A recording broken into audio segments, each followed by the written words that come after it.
için gök kubbeyi yerlere çalarım yar. Canım iste canım bile sana kurban yar. Dağlar taşlar uçan kuşlar senin olsun yar. Deniz derya gökler hep yerinde dursun yar.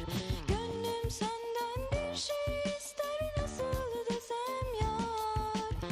Alla beni pulla beni al koynuna yar. Saçlarına yıldızlardan taç yapayım ya.